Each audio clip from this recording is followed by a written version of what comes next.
So our session today is on templates, views, and user types. This session was originally scheduled for November.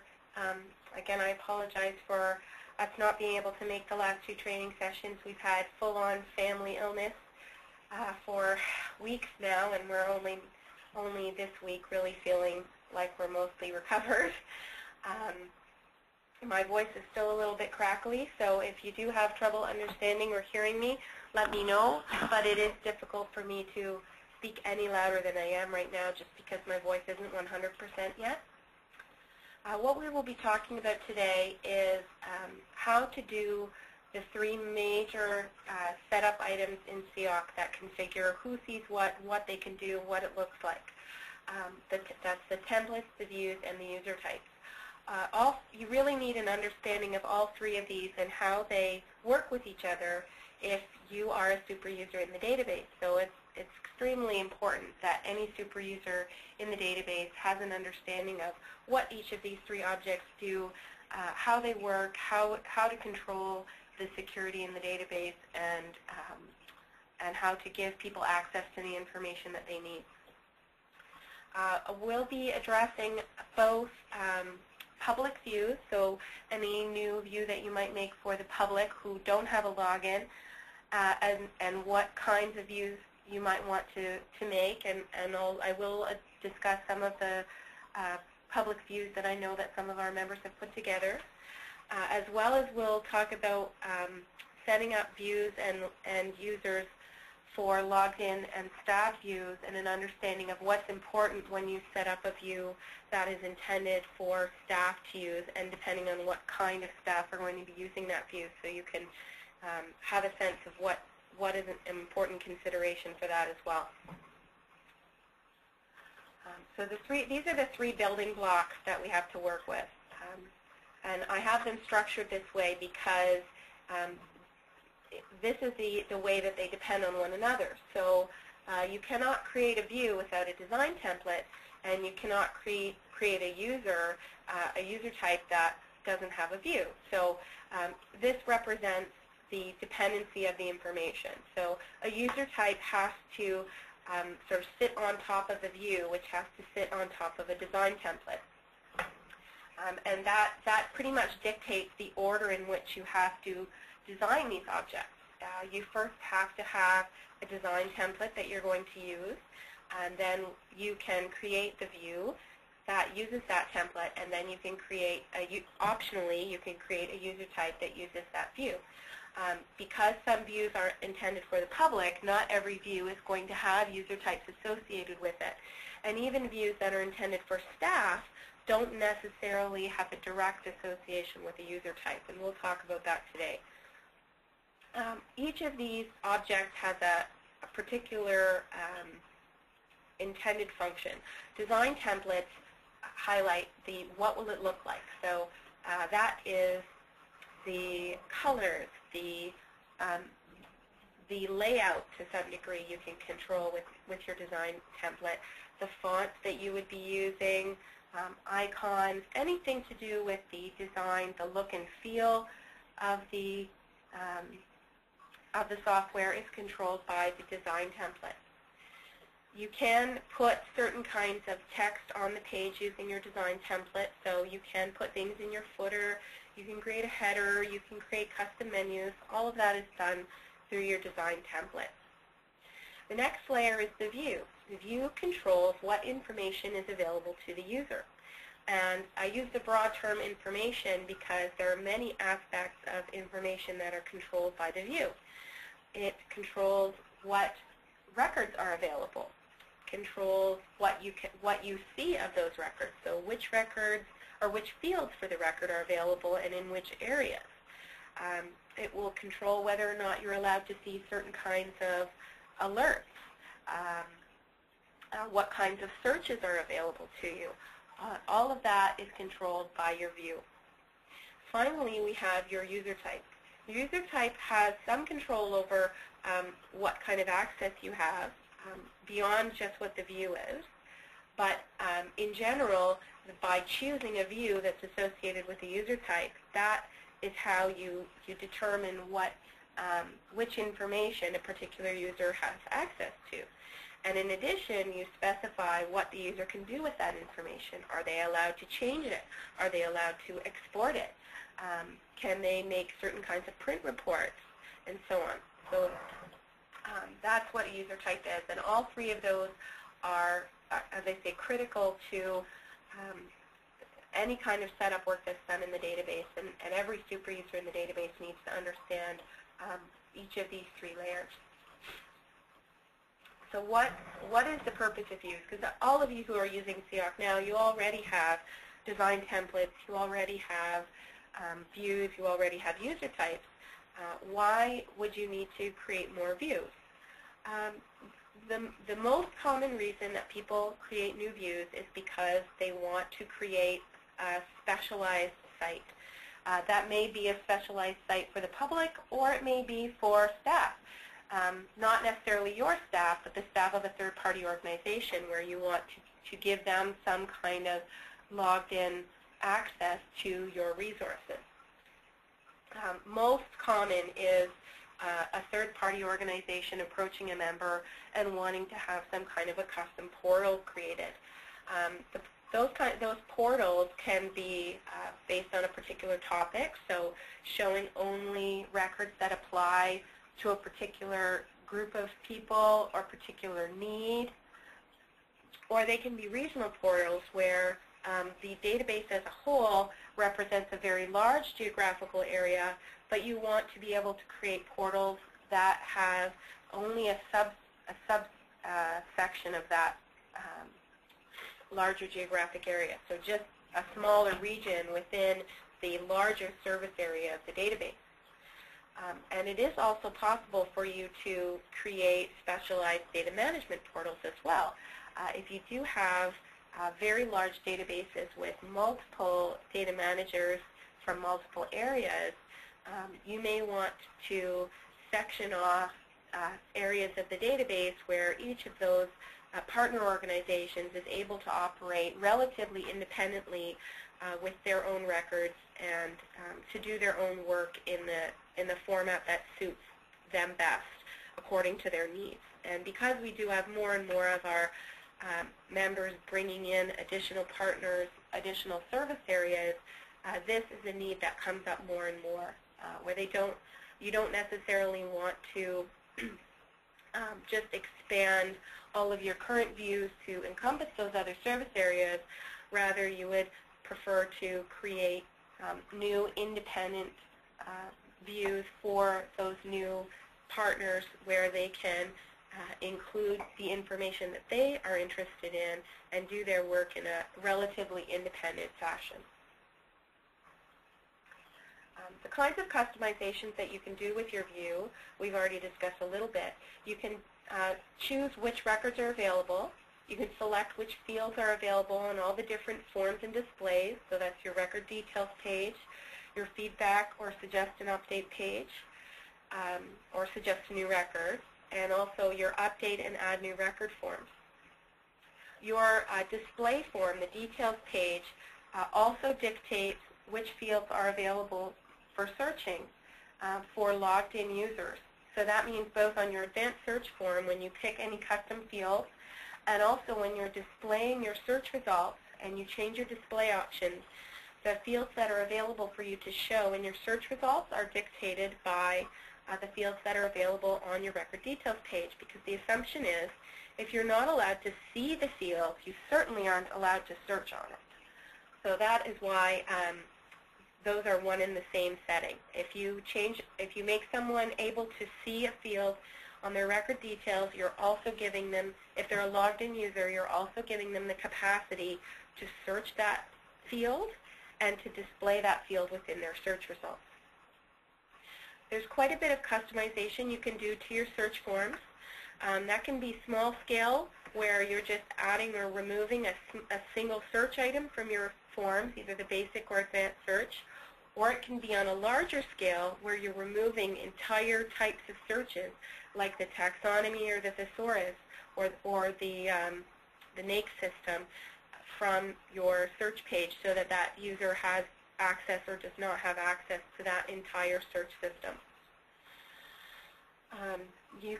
It says create user types to assign logins. So obviously once you've created the view, that then gives you the capacity to give people logins into that view and have access to that view.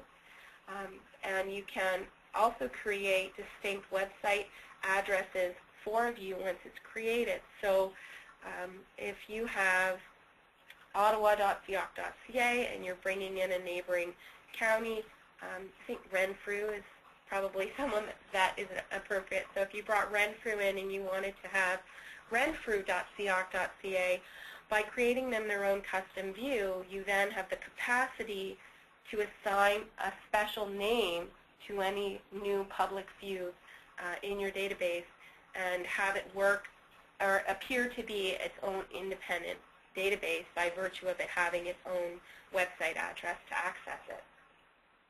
And of course, you can assign a distinct design template to your view so that it has its own look and feel, its own branding.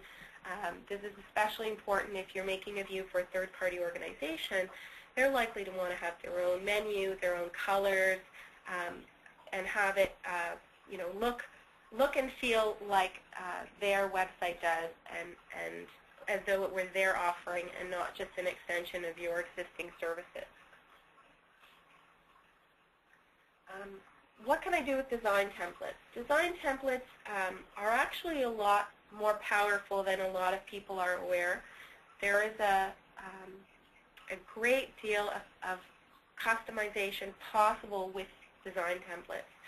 Although the software will allow you to create a presentable version of the software with absolutely no design skills whatsoever, if you do have the capacity to bring in someone with website design skills, you can customize your site to have the same kind of look and feel as any website. You can customize the fonts, you can customize the display, and to a certain degree you can even customize the layout of the site. And certainly our long-term plans for CIOC are only to improve the level of customization that you have in this area, especially around layout control and the ability to do more customized design of the CIOC-generated parts of the page. But through the use of style sheets and custom headers and footers, which we'll talk about today, you really can do quite an extensive amount of customization, even with the current software. You can create design templates that are specifically intended for printing, but we'll be covering that next week. So I'm not going to go into any real detail about specifically about creating templates that are best for printing, because that's part of what we'll be covering next week. One really important note, and I've said this over and over again, but it continues to be really important to emphasize this. We do have a few members who are using a technique called page mapping to change the design of their site. There are a number of challenges that are introduced when you use this technique. This technique involves a remote server requesting a page from CIOC, changing the design, and redisplaying that page to the user. So what happens is the user visits this site that does the page mapping, and the page mapping site says to CIOC, okay, this is the page the user wants to see. So the user makes a request to the page mapping server. The page mapping server makes a request to CIOC. CIOC returns the page to the page mapping server. The page mapping server edits it and returns the page to the user. I think that you can see just by my explanation that this is a more involved process than the user simply saying, show me a page, and the page being then sent back to the user. So it can be a slower operation, but there are a number of other important and challenging things that happen. Just like I have a question.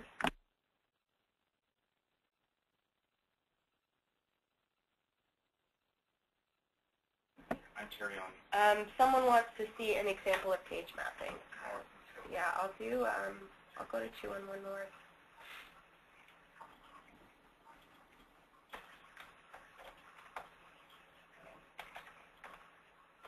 it showing what it was up today? I think it is. Yes, it is. Yes, it is. So here's an example. You can see that the CIOC site is inside this other site, okay? But this is not CIOC. This is another site. In this case, this is page map to Thunder Bay. And oh, sorry. Someone it was actually a question was actually about showing actual examples of the things that you're talking about, not specifically. Oh yeah, no, I'm actually going to be I'm going to be doing examples of everything. So don't worry about that. I'm going to be giving examples of everything, including some example sites. But since we're looking, this is an example of a page map site. But what I would say right off the bat is you could do this with design templates. And that's usually my argument. There's very, very little that you can't do with just design templates within CIOC. But just to discuss a little more about why we avoid doing page mapping. So for one, you can't accurately track the statistics about your visitors within CIOC if your traffic goes through one of these page map servers. That has two consequences. One, your statistical tools in CIOC are not going to be as accurate because a large amount of traffic is going to all appear to come from a single address, even though in reality it was represented by a number of different users who made those requests. That also means that when we go to do your analysis of your statistics for the purpose of calculating your fees, we're unable to remove what we would call crawler traffic. So when we know that search engines, spam robots, all those kinds of things crawl your site, we remove as much of that traffic as possible from your statistics before we calculate your fees, because obviously that traffic is out of your control, it isn't useful traffic, and it's unfair to penalize people for that kind of traffic that is out of their control. So, but the problem is with a page map site, we can't distinguish between legitimate traffic and traffic that came from one of these crawlers. So you end up being charged for all of that traffic, even if it had been done directly through CIOC, we would have excluded some of that traffic, and it wouldn't have been used to calculate your fees. So those of our members who do have page mapping do tend to end up with larger counts of record view statistics when we go to calculate your fees, because we're unable to do this kind of calculation where we remove that traffic for you. It can also cause a slowdown. I think the reason is obvious. If you've got double the requests and you're processing the page, that's going to take longer to deliver that to the user than if you were just accessing the database directly. And we do over and over see problems when there are software upgrades and these remote sites can't handle the changes that are made to the software and they stop working. So we really strongly recommend that you do not take this approach. If there is a design or a layout that you really need or want to do within CIOC and feel that you are unable to do it, you are going to have a more cost-effective and robust solution if you approach if you approach CIOC and say, I want to be able to do this and I can't, and we try and come up with a solution for you to do it within the software rather than doing it externally. Anyway, enough dwelling on that. I just want to emphasize how important it is to understand the consequences of doing that and why we encourage you to use design templates in the software. Okay, within this presentation there's a very large checklist of what you need to consider when you do a view. So I'm just letting you know it's here. I'm going to talk about it directly in the view form, but it is a very useful. There's, I think, three different pages of questions you need to consider and things you need to understand when you're setting up your new view. So especially if you're not a seasoned creator of views, I do encourage you to take this presentation and go through the checklist, have an understanding of all of the different questions, and before you do your setup, so you know if you're considering all the things you need to consider. And now I'm going to switch out of presentation mode. And is everyone able to see my screen? Because I'm concerned about size. I can modify my screen. You know what I would do is I would do share windows. Yeah, that's what I'm going to do now. There we go. Is that better for everyone? Yeah, that's more realistic. Okay.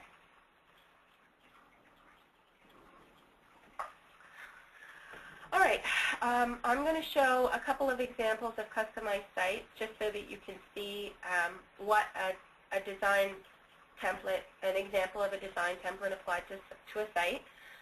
Understanding that the design that's used is really at the control of the person doing the work. So that it looks like this, it's just a design choice of the person doing that work, and you can just as easily do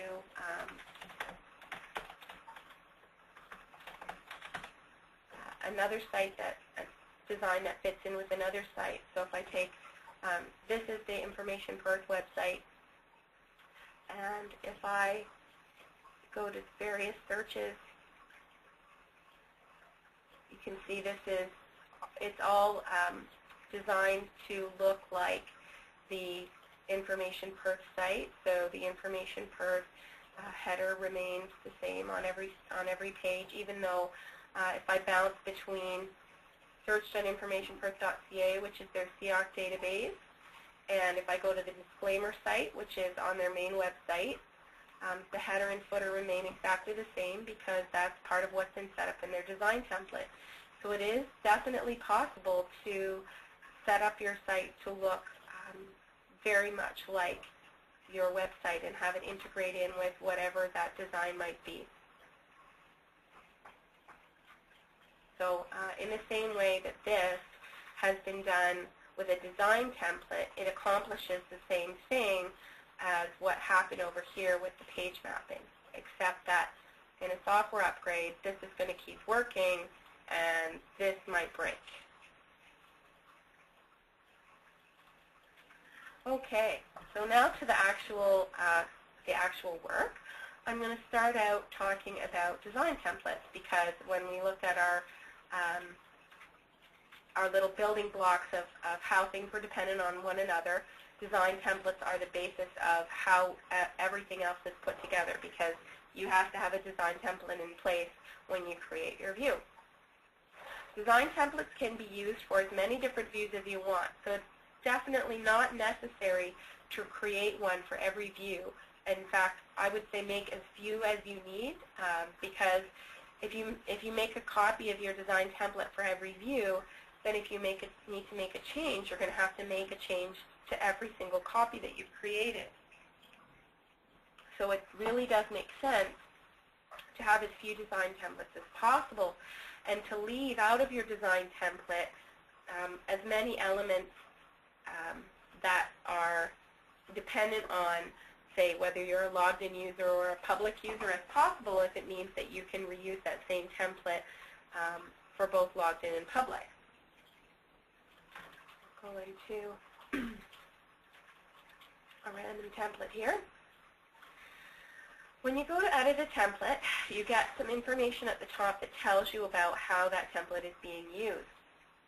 If it's not being used by any views, it's not the default template, it's not a print template, then you can remove that view, that template, because it's not being used by anything.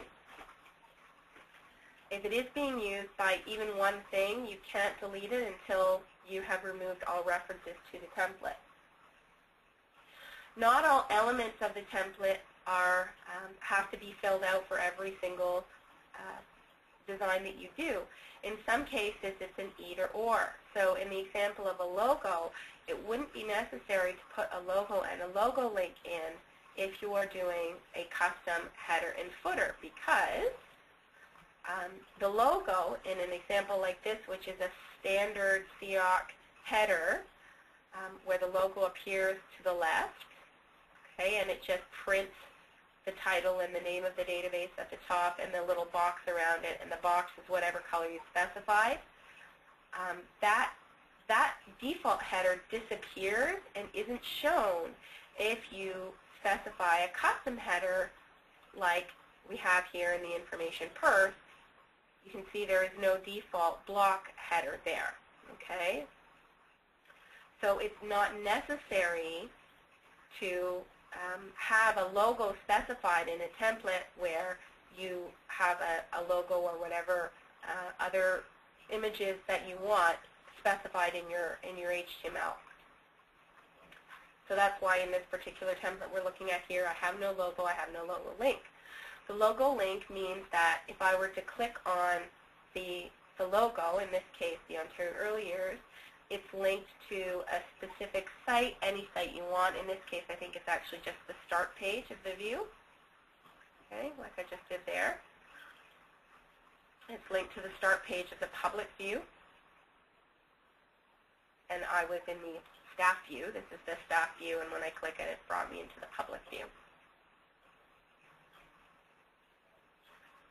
The shortcut icon, if I flip over to my Go to Webinar tab, is this little icon here. Okay, that is just if you want to have something other than the blank page on the tab or in your browser bar, it allows you to specify that icon. Style sheets are probably the most important thing that you can do to change the layout of your site. A style sheet has a great deal of control over layout and design, so colors, font, even where things are in the page can all be controlled by a style sheet. Style sheets can be very simple, or they can be incredibly, incredibly complex and lengthy. And depending on the skill of the person who is configuring the style sheet, there can be a lot of control by using a style sheet. Now, there is a default style sheet included with CIOC software, and that style sheet is whatever your website address is. So in this case would be test.cioc.ca, and then the styles directory, and it's called style.css. So every single CIOC member has this default style sheet available to you if you want to use it as either an example or if you just want to use it directly. This is what a style sheet looks like. This is a very, very simple style sheet.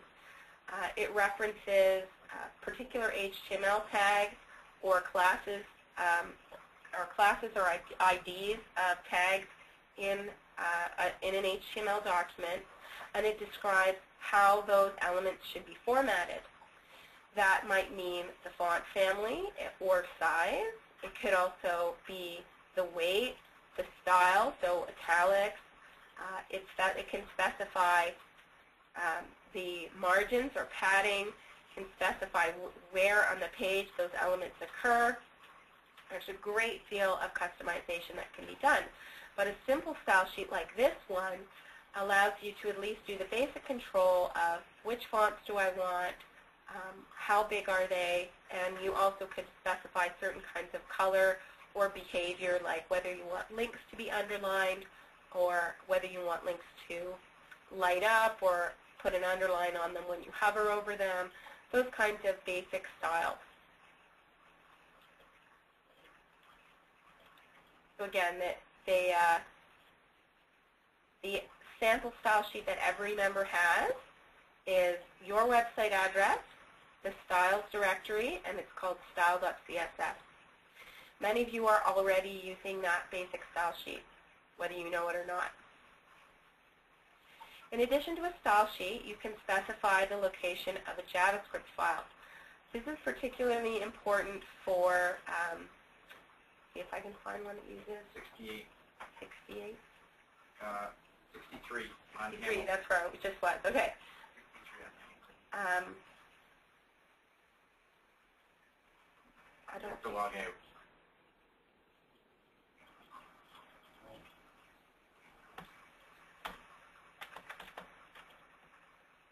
So many views in Hamilton.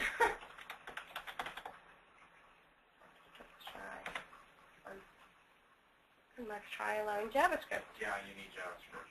That's probably the major problem. Okay. So here's an example of how a JavaScript file was included in order to have a pop-out menu. Okay, so when I am viewing these particular categories, the JavaScript and a style sheet together are allowing us to have a pop-out menu where we have a bunch of categories and subcategories that have been set up as publications and general headings, where the user can have their own customized quick list menu to access particular areas or particular topic areas. Rather than having just the basic quick list like this, having this specialized pop-out menu allows people to access the information in a far more structured way. And this is made possible by the addition of the JavaScript link. So they are able to specify a JavaScript file that's located on a remote computer that has the instructions for making this particular flyout menu.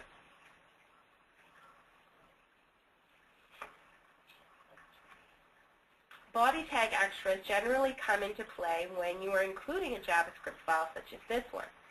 Sometimes certain activities in the JavaScript have to occur when the page loads.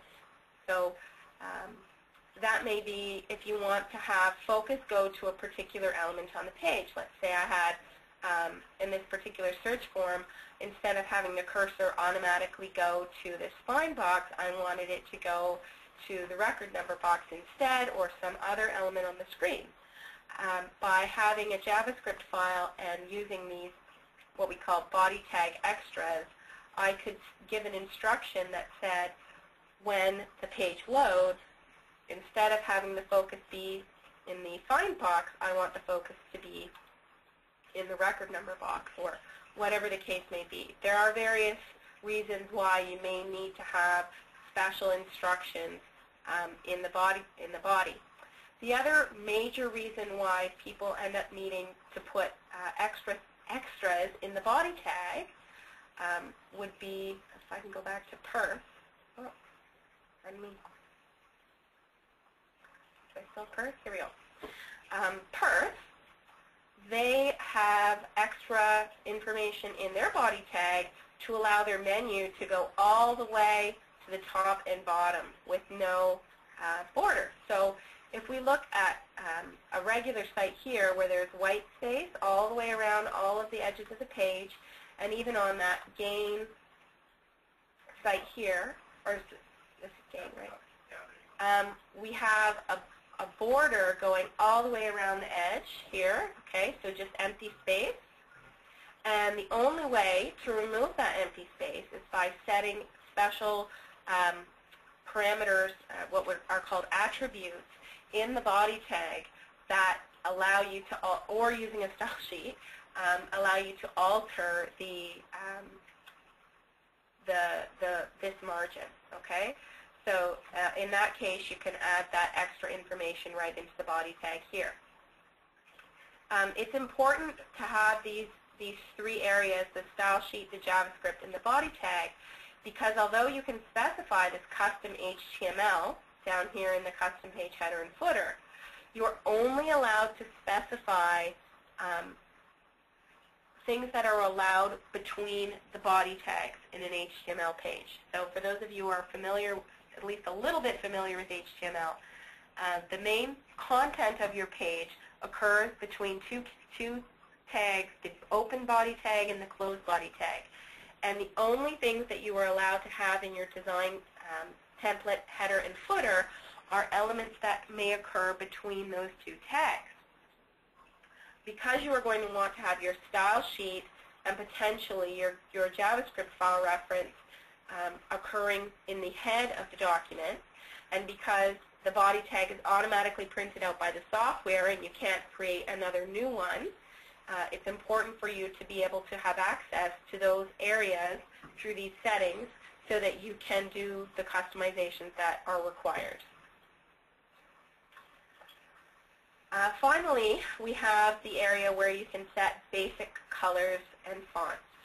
It's unnecessary to set a font family if you have a style sheet, because the style sheet generally has been set up to cover the fonts that you will be using in your document.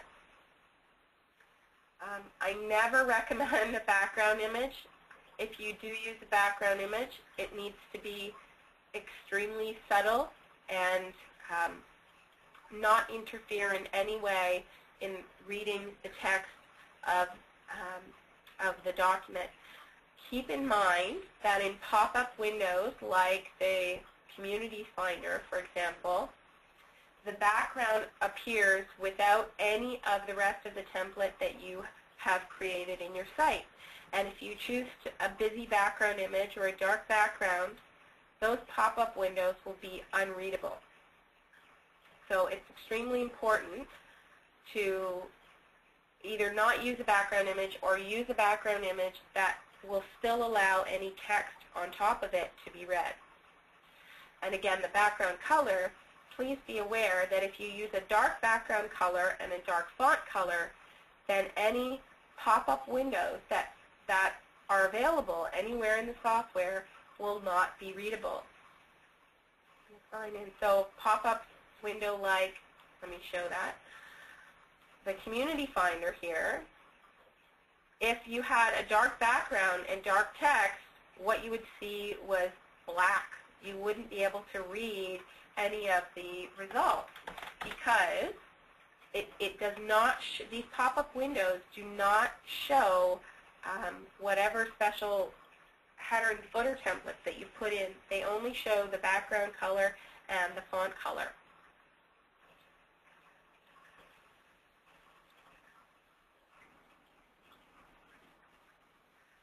All of the colors that you see from here on occur in pretty obvious places in the software. So the font color is the basic text color throughout the software. The field label color is whenever you're viewing record details.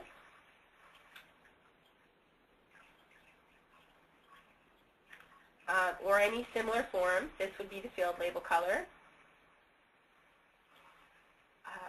And on top of the field label color is going to be the text color. So you'll see that the black is on top of the basic field label color. So again, it's important that these two colors are complementary.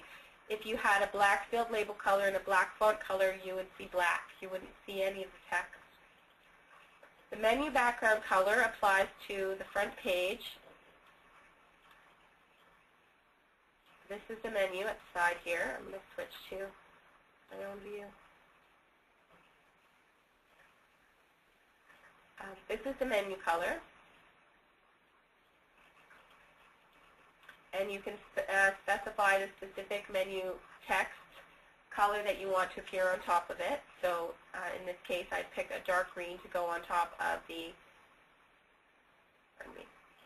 a dark green to go on top of the light green.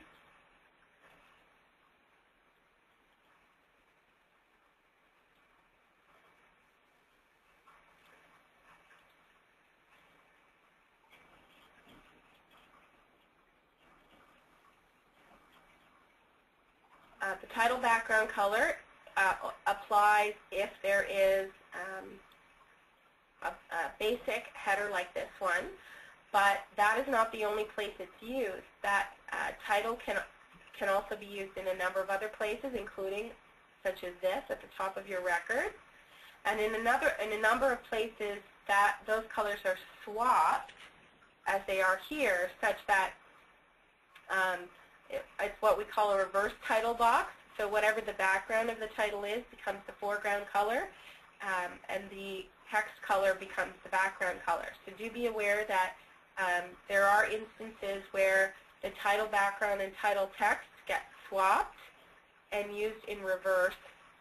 Another example will be on the main menu here. You'll see that they've been swapped so that the text color becomes the background color and the background color becomes the text color.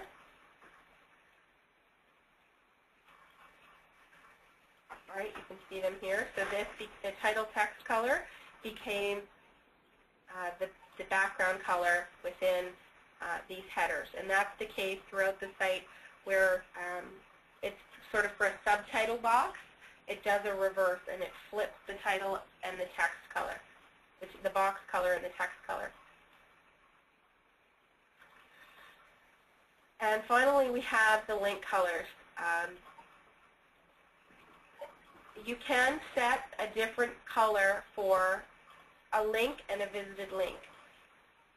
This is very rarely useful in a site such as this because the link being visited can be very misleading. You can have what appears to be the same link but with different search results or other parameters that are different. You actually haven't visited in that particular configuration before. And usually having a different link color and visited link color is actually not a helpful thing. So in most cases, I would recommend that you have them exactly the same. What is an active link color? An active link color occurs when you are actually, the moment you are clicking the link, there is a split second in which that link will turn a different color to indicate that it's been clicked, that it's active. And that's what an active link color is. Usually it's really not, again, and it's not necessary to have that be a different color from the regular link color. In most cases, I would be recommending that all three of these colors are exactly the same. But that's what each of those represents if you do want them to be different. Finally, we have the alert color. In most databases, people have chosen red, but all that's critical about the alert color is that it stands out from all of the other colors in your template. If you have a primarily red template, you may find that having a red alert color is not effective because it doesn't highlight well to the user that there's something important that they need to be aware of. So what's critical here is that the alert color be a contrasting and bold color so that people are notified that there's something important going on. Finally, we have our custom page header and footer. As I described earlier, the custom page header and footer are what allow you to go from the basic CIOC block header to something customized that is made to match a particular website or design, such as this site. Okay, so it's the difference between this and this. That is what you get from a custom header and footer. Although the software allows you to host the HTML at a remote location by putting a URL, we strongly, strongly, strongly recommend against that. And in future versions of the software, we aren't even going to allow that to be a feature. We might allow it so that you can fetch it from a remote location, so where you could type in an address and have a button that says, fetch a new copy. But in terms of actually having the software go each time it displays the page and fetch a new copy of that header and footer, we really want to move away from that technique, and part of that is because of changes that have occurred in our server environment since we moved to the new server. So the server isn't caching the header and footer information anymore, meaning more requests are being made in order to display the information. It's slower, it's less reliable, so it's no longer a very good option for keeping the information, and we are really strongly recommending that you put the HTML directly into your template. The HTML that you use, as I mentioned earlier, has to conform between the begin and end body tags in an HTML document. And this has become a lot more important since we have changed to use a stricter interpretation of the HTML on the page. So the software is now much more picky about having well-formed HTML in the page than it was in the past. And in the future, we can expect that that enforcement of using well-formed proper HTML will only get stricter. We've adopted a transitional interpretation of the HTML so that we have a gentle move towards having well-formed HTML for those people who do not currently have well-formed and rule-abiding HTML. But in the future, we want to move closer and closer to a strict interpretation of HTML that follows all of the rules of more current versions of HTML, potentially up to HTML5. The major difference between the most strict interpretation and what we're doing right now occurs with images that you may have in tables. And I know that not everyone is going to be using that, and so therefore not everyone is going to be affected by it. But it's the major difference between the two interpretations of the HTML it is how it handles spacing in tables and therefore images that are contained within tables. If you do ever run into a conflict where you have an HTML page where if you load it up in your browser by itself, it looks to be displaying correctly, and as soon as you paste it into CIOC, it is no longer displaying correctly, that is likely caused by a conflict with the way that we are enforcing what is called the document type of a CIOC page. And if that occurs, your best course of solution is to post your HTML on the bulletin board, where we can try and guide you into the potential areas where there's a conflict between the kind of HTML you're using and the version of HTML that the CIOC page is going to allow. Okay. Really, the only limit that is imposed on you in what you put in these headers and footers has to be between the body tags, and it has to conform to the document type that we are currently using, which is HTML4 transitional. Other than that, you are absolutely free to put any content that you wish into your headers and footers. So as much or as little, as simple as or as complex as you want. And as I say, this should accommodate 98% of what people need to do to modify the design in CIOC. For the 2% that it doesn't accommodate, you can either post on the bulletin board for assistance in what might be a compromise solution, or if you run into a situation where you really need to have it display and work a certain way, and you cannot do that because CIOC does not allow you to customize it to the degree that you need to, it's simpler and cheaper to just see if we can devise a modification that would allow you to make the changes that you need to make. One case that has come up a number of times is the ability to remove or change the borders on pages. So the border that goes around each of these tables is, how shall I put this? It is not very slick.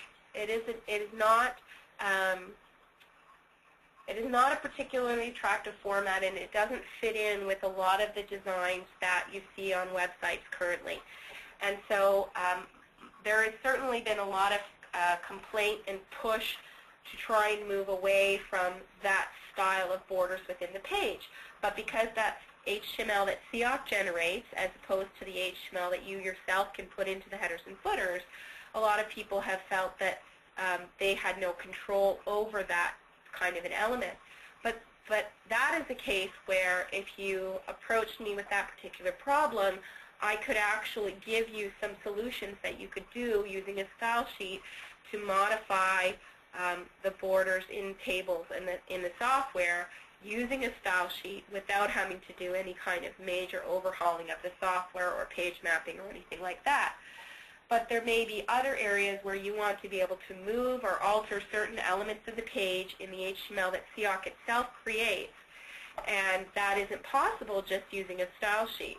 So the best approach in that case is to create a CIOC enhancement where that is either something that can be customizable through the software in the setting, or sometimes we could add something to the element on the page to allow you to control it with a style sheet. So there are always options available if you do run into situations where you don't have the control that you want. The header and footer only give you control of the portion of the page that does not change from page to page. So if I go to my main page, you'll see the portion of this page that doesn't change from page to page is this top bar. Well, this isn't a good example. Here we go. So the portion that doesn't change from page to page is the top bar here, and in this case also the bottom bar here, including this database runs on CIOC software. This doesn't change from page to page. So this is the area in which you have control when you do your design template setup. The part you can't control is the part that CIOC generates. So that's going to be your search results, your search forms, your record display. Because CIOC has control over those elements, and because they do change from page to page, you cannot alter those with a design template. In the case where you need to have a customization on a particular page, that wouldn't be available on every single page, you can do that using a page message. Because the latest update of the software allows you to have page messages on any particular pages you want in any particular views you want, that means that you now have the ability to pick and choose HTML that is displayed only on specific pages of the software, rather than as with a design template where it applies to every single page. One really good use for that would, I can give you an example here on Information Perk. They have this side menu that's part of their website, which we didn't want to include on every page, because on pages like the feedback page, this was going to be a problem for people with small screens because it took up too much of the width of the screen on a very small screen. Because of that, we couldn't include it on any of the pages, because if we put it on one page of the design template, it would have to be on every single page. So the solution was that we didn't include it, okay? And let me go back here for a second. We didn't include it, and this is not actually part of CIOC. This is their own custom search page they've made. If I went to the real CIOC search page, which is start.ast, you'll see that we have a more traditional CIOC menu showing. If I was going to approach this same site now that we have the page message feature, I would instead create this side menu as a page message and only include it on the pages where it fits. And that would allow me to have the exact menu that's present on the website only on the pages where it actually fit on the page, instead of what I've done instead, which is created that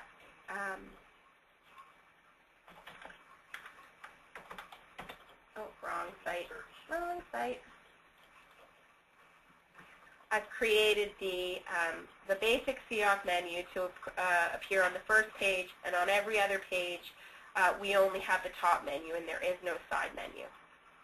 Okay? So that's an example of where you can use some other parts of the software to accomplish things that are not possible just using a design template. Does anyone have any questions about design templates? Because that's it for design templates. So just some of the other things that you can do with the page messages, you could insert JavaScript on particular pages that way as well. So for people who like to use the Google Analytics, you could pick the pages you actually wanted to put that on as an example of something that you could do that's not directly visible in the display, but can do is a way you can modify that. Google Analytics is a statistical tool that is offered by Google, just for anyone who's unfamiliar. And it involves putting, if any of you have been on a page where it said the JavaScript was doing urchin tracker, that is what we're talking about here. So that's just an example. So there are lots of other things you can do beyond design templates to accomplish the overall goal that you have for the design and layout of the page. If there's no questions about design templates, I'm going to move on to views. Okay.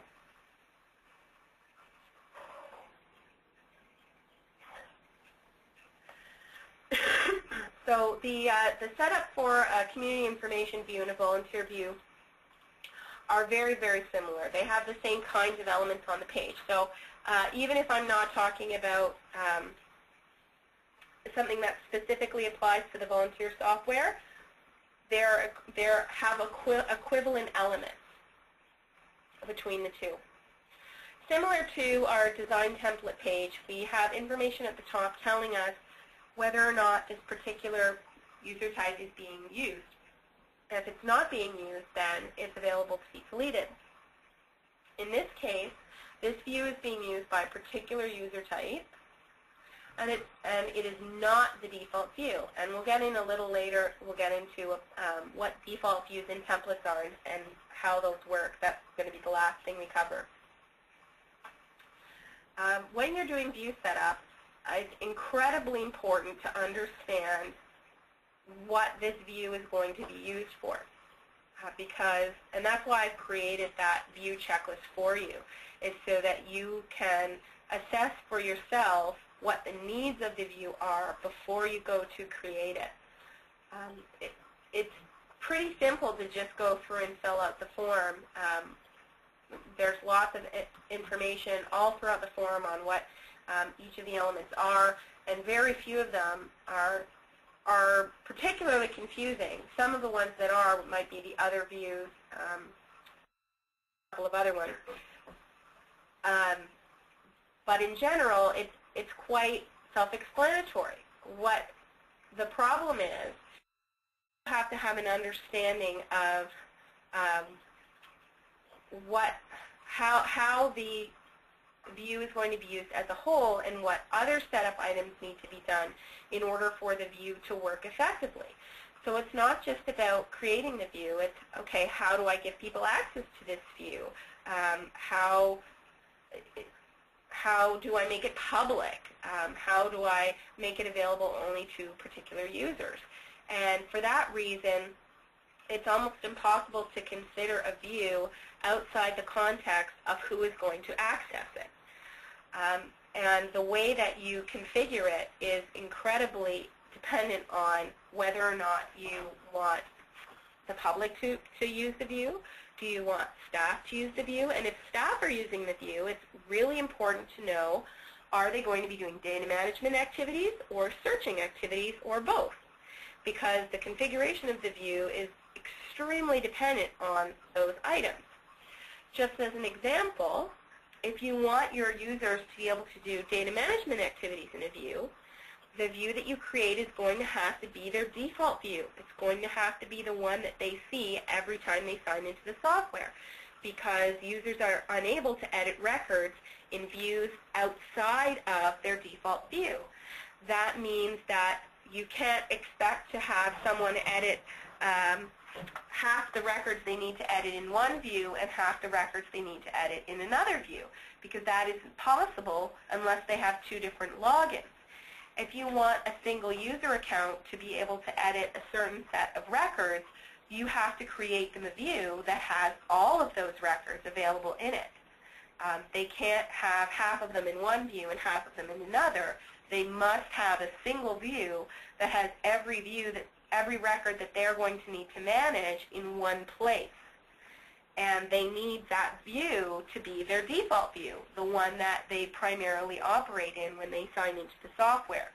So you have to consider when you're creating your views and structuring them, what are the needs of the data managers, and in general, you are going to have one data management view at minimum per agency, and in a smaller database, you may have one data management view for all the agencies in your database if the number of records that you have isn't so substantial that it's really not helpful for the people working in the database to have access to all of the records at once. So an example of where you might have multiple data management views is if you do have very highly independent data management agencies working in the same database, but they don't tend to interact across, say, geographic boundaries or whatever, doing their data management work, where they're never going to have to edit records outside of their own scope of what they see in their view, then it's possible to have that one data management view just with each agency's own records, only the records that apply to them, and potentially maybe a few records from other agencies that they see on a read-only basis just for searching purposes. But they have to have every record that they're going to manage all in the same view. Whereas for an INR user, your options open up substantially, because you may decide that it's most helpful to not have all of the records that they work with in the same view. If you have INR users that are responsible for an extremely large geographic area, you may find it helpful to create them multiple portals that are set up by topic or by geographic area to allow them to more quickly isolate the records that apply only to them. In an extremely large service area, having all of the records can be counterproductive. They can get too many results, and especially in cases where the areas served are not necessarily helpful, or the catchment area is overly large, it may be useful to segregate records such that if you go to a smaller topic or regional-based portal, you're only going to get the things that are really applicable to someone with needs in that one area. So an example would be if you had to work in an Ontario, if we ever merge the Ontario and the Toronto databases into a single database, which I'm pushing for, obviously Toronto, people working in Toronto do not want to do their daily, day-to-day searching operations or data management operations with the entire Ontario data set, because that's extremely overwhelming. But there certainly might be cases, and will be cases, where they're going to want to search outside of just the Greater Toronto area. So by having smaller regional portal views for the INR staff to be able to only search in the particular context that's important to them for that specific inquiry, they don't have to be overwhelmed by all the records in Ontario. And even though certainly you can pick specific communities, the results of a thoughtfully segregated regional portal are going to be better than trying to get specific results out of an extremely large data set like all of Ontario or any other very large regional database.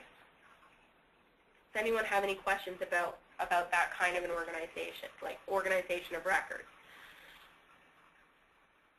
Okay, so again, the key thing is a data manager has to have a view that contains every record that they are responsible for editing, and an INR user, it may be best to have one view for them that has everything in their catchment area, if it's a small catchment area, or for INR users that are responsible for either very large catchment area, or if you have phone lines that are topic specific, that have a very defined target audience, a victim service support line, a settlement line, you get my point. So something where you have a service that is extremely targeted, you may find that you can save your INR users time by creating them a view that is customized to that particular topic or geographic area.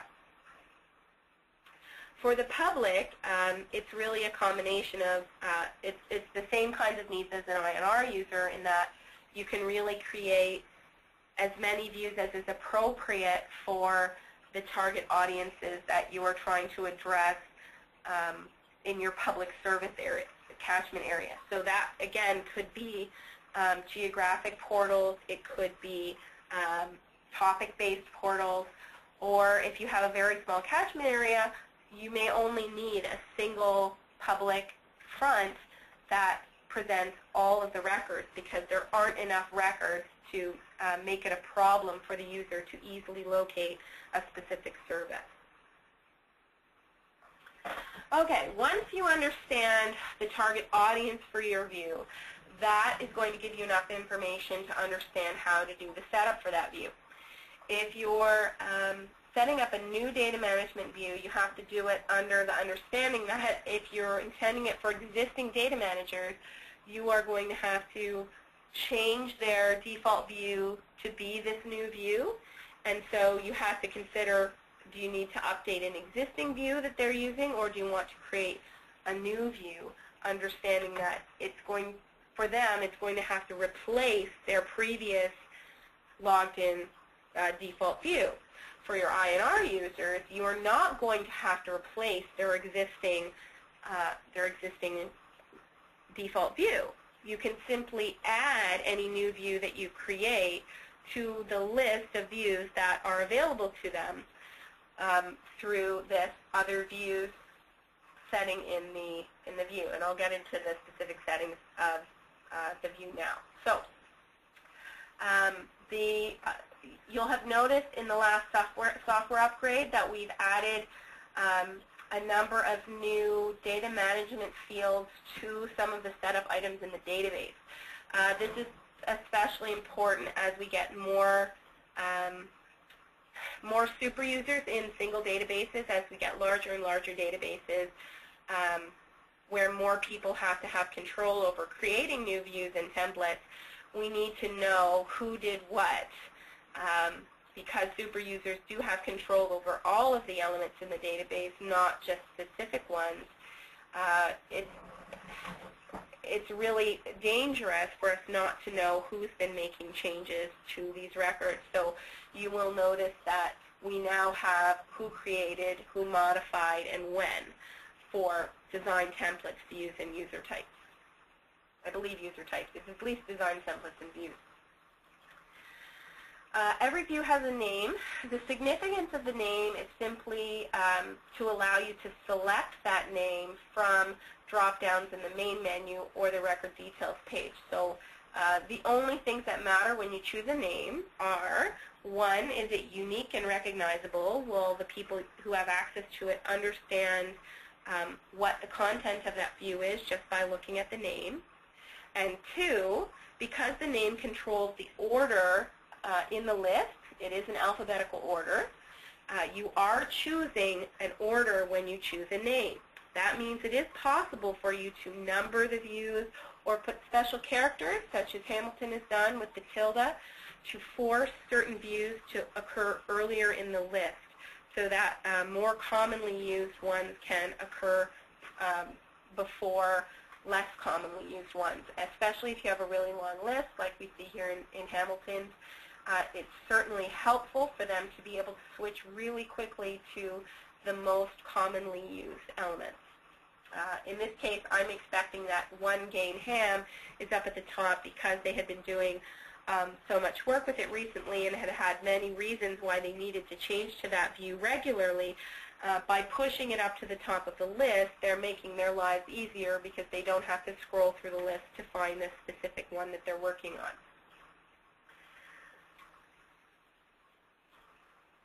And again, there is for almost every element, if there's text, there is text in French as well. So if it's available, if you have your database is set up to work in French, if you can specify an English name, you can also specify a French name. Generally speaking, the French name is not required, and in many cases, if you leave the French blank, it will simply use the English. In some cases, it is required, however. The database title is what appears, in this case you don't even see it, it's what would appear above the title of the page. An example would be just the earlier view. This is the title. In this case, they've actually used an image as their title, and that's on a per view basis. So in this case, they want to call it the Hamilton Early Years database, but in their main database, they would obviously rather call it the Inform Hamilton database, not the Early Years database. Even though French is turned on for your database, that doesn't necessarily mean that you want French available in every single view. So you do have the ability to specify which views specifically have French services available. It's important to be thoughtful about the consequences of making French available. It can be extremely confusing for users if they search in French and they only get a few records, when if they're searching in English, they get many thousands of records.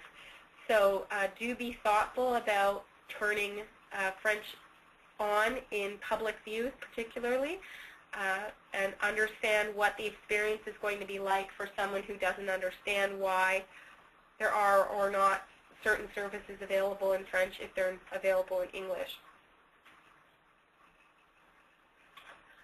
Alert column.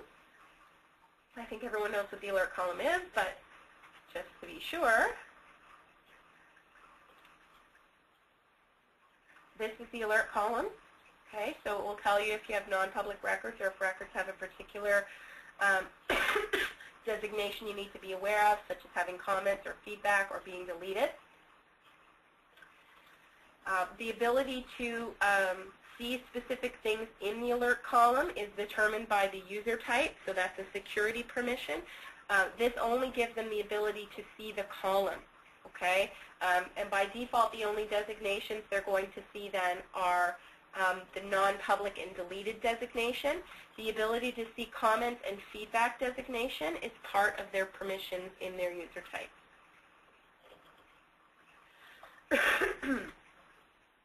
Extra data management fields occur at the top of the record details page.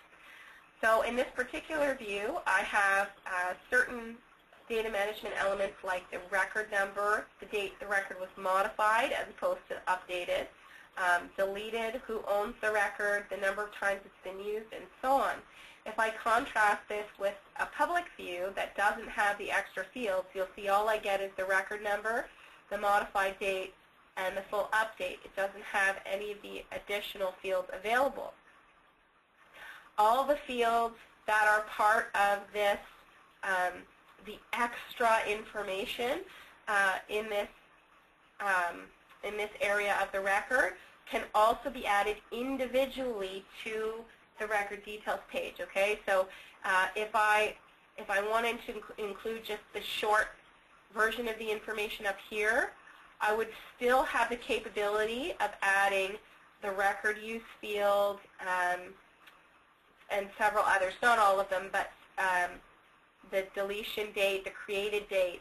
Those are all available to be added individually to the display of the record if that's what you want to do. So you don't have to have it up at the top, but this is just a really quick way to have it, and for data managers in particular, this is usually useful to have it at the top rather than in the details of the record. Okay. Well, I'll talk now a bit about other views and what this means. This is the most important setting of your view. It dictates so much about what the view can do and who can use it. The other view setting is how you allow more than one public view, for example. It's also how you would allow someone that is an INR user to have access to multiple different views for searching.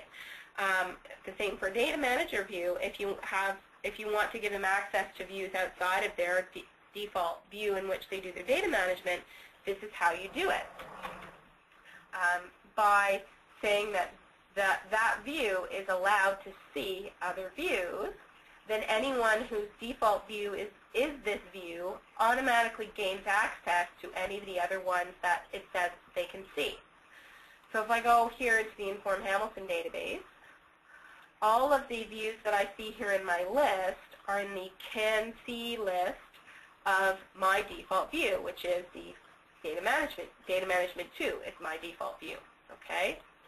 So if I go to Setup and go to Data Management 2, which is my default view, you'll see every single view has been selected for me, and by doing that, I gain access on a read-only basis to all of those other views. So it allows me to do searching in all of these views. I can't update records. I can't, it's not about modifying those items. It's about searching. The reason why the record update form is not available in any of the views that I can see is it's a security measure. So let's say I'm a data manager and I have been assigned this view, Data Management 2. The person who assigned me this view has chosen the particular fields that I'm allowed to update through the Update Fields link here. Okay? So they've said, for instance, that I can't edit extra D, H, or E. Now, let's say that one of these other views that I can see, let's say the original data management view, let's say that in that view they can edit extra D, E, and H. Okay? If I switched to that view and went to the update form in that view, suddenly I would have access to edit those three fields that I'm not supposed to be able to edit. So by disallowing people to do data management activities outside of the view they've been assigned to, we know that we can control the privileges of that user in a really easy to keep track of way. Otherwise, I would have to keep track of every other view that this person could see and make sure that the update forms in all of those views didn't have anything that I wasn't letting this person edit. Does anyone have any questions about that? Or about why we have that rule about not updating outside of your own view? Okay, so the special case of the public view, I'm going to switch to the public view now. The special case of the public view, which is called the default view, so it has nothing to do with me naming it public view. I can call it public view and have it not available to the public. It's all about it being assigned as the default view in the database.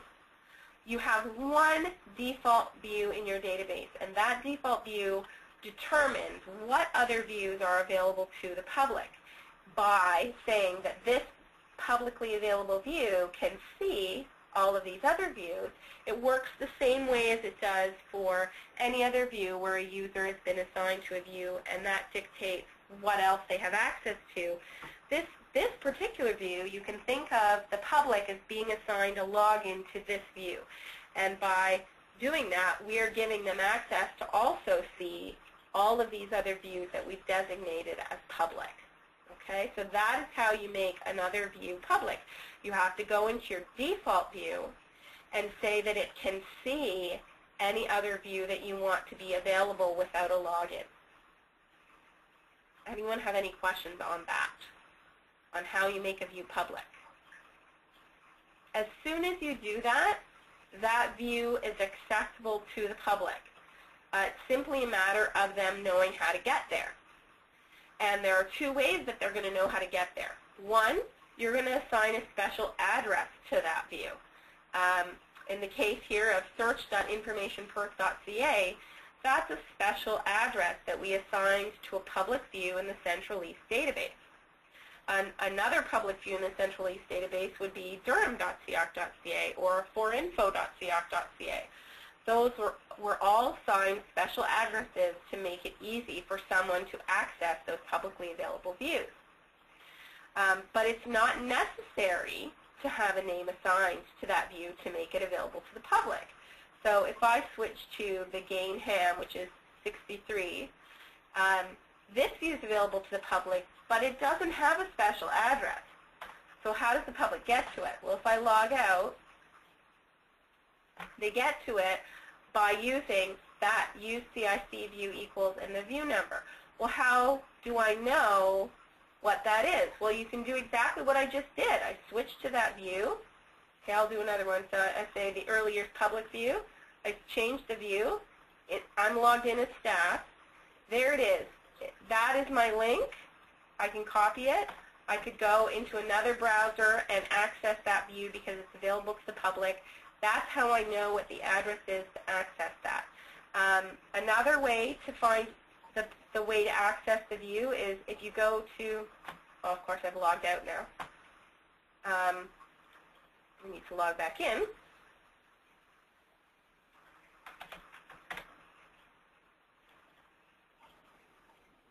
If you go to your view setup, when you go to edit any particular view, you will see the view number. Okay, so in this case it's 27. That's the other way that you know how to access your special view. And this applies to both the community information and the volunteers. So here, search.informationperth.ca gets me to this view. But if I log into Central East, okay, I'm going to go and find out what the number of the Perth public view is. Okay, Perth public. And the view here is number 7. Okay, that tells me that I can also access the Perth view by going to number 7. There we go. Okay, so that's the alternate way of accessing that publicly available view. If I hadn't assigned the special address, in that case it's search.informationperth.ca. It's equivalent. I'm accessing exactly the same information here, but obviously having a special address assigned to your public views is a lot easier for the public. It's a lot easier to remember. So I really encourage you to do that for every single public view that you create. How do you do it? You have to contact us, KCL. There is a $50 fee that goes to CIOC for every new name that you assign to your database. If you want to have a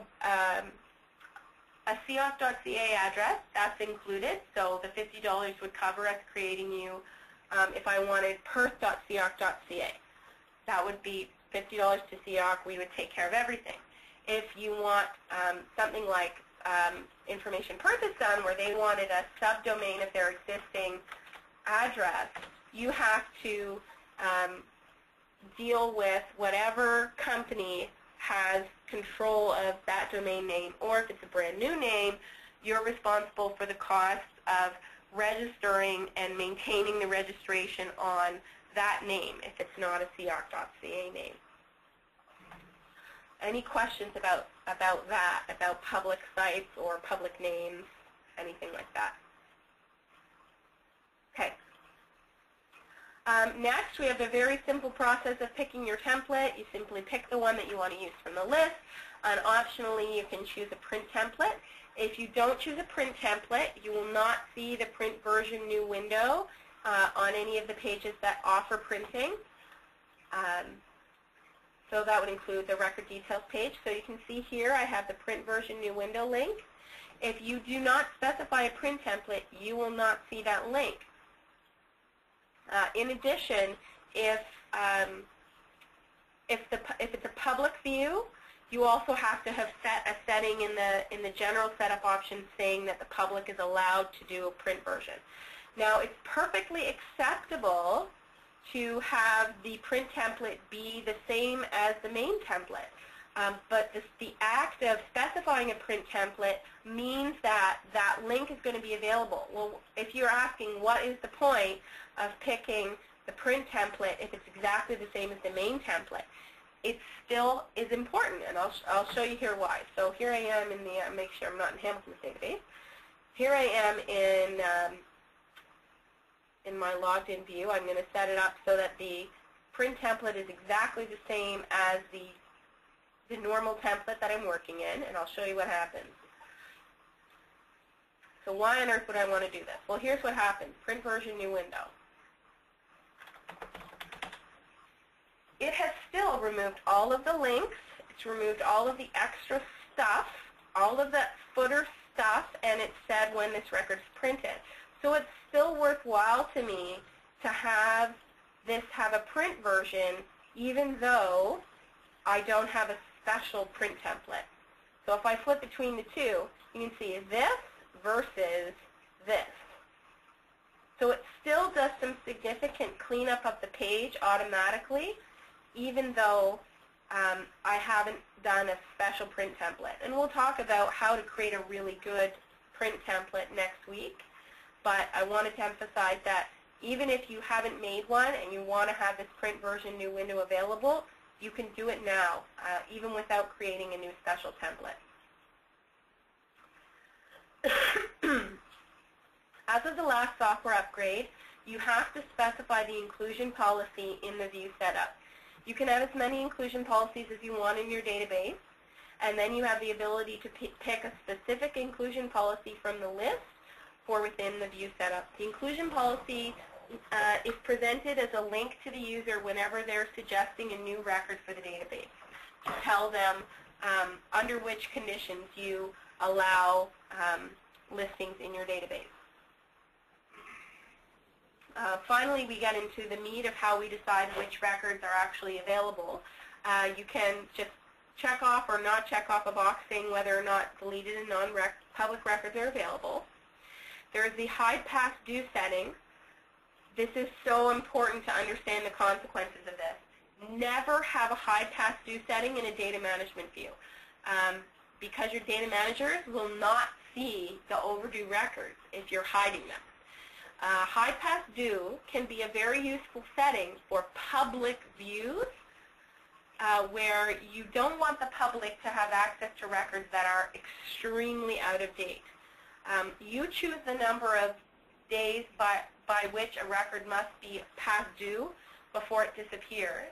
So I can say if a record was supposed to be updated September 1st of this year, and here it is December, and I still haven't updated that record, I could say, well, once that record has gone 120 days past due, where I was supposed to update it 4 months ago and I still haven't updated it, it can temporarily hide that record from the public until you actually update it and know that the data that you're presenting is up to date and accurate. So it can be a very useful tool for public views to make sure that you're delivering accurate, up-to-date information to the public and not misleading them with out-of-date information. But you must be careful that you do not use this setting for, well, in general, I wouldn't recommend it for any staff, but specifically, it must never be set in a data management view. Okay, sort order. The sort order is supposed to only apply to public views, but there's actually a bug in the software that I'm aware of where if you apply sort by location, it's not going to let you change your sort to anything but sort by location. So this setting is intended only for publicly available views, and it allows you to change the sort of search results to either be by the name of the organization or by the located in community.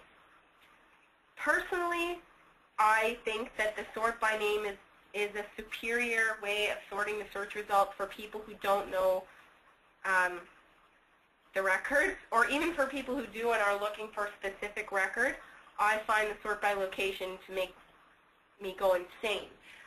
So I have a personal beef with sort by location, but should you desire to sort your results by location, for example, if you do have an extremely large catchment area and you believe that the users need to be able to identify first where they're located and then look by the name of the organization, you can choose to sort your results that way. I certainly don't recommend it. From the perspective of a public user of all of your databases, I hate it. So the option is there, and it is intended only to be used in public views. It was never intended to be used for staff use because staff have full control over their sorting of their search results just by changing their display options. So the setting was never intended to be used for staff. Any questions about that? Okay.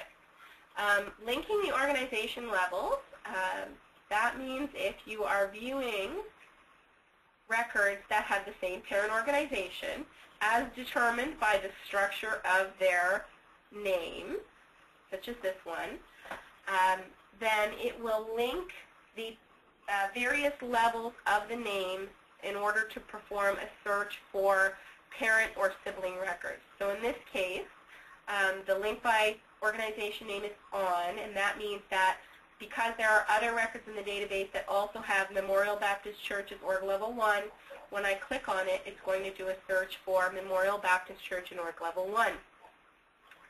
If you had something that had more than one organization level, see if I can find one. Oh, no, I've got to do it again. Find one in Hamilton.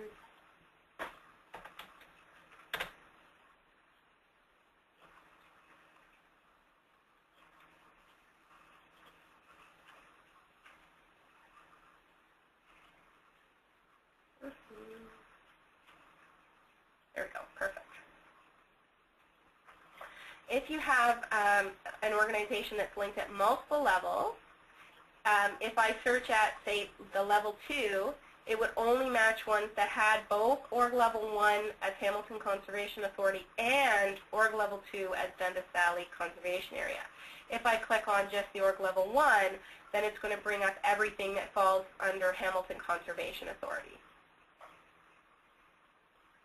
Okay, whereas if I click on this one, it's only going to bring up the ones from Dundas Valley Conservation Area.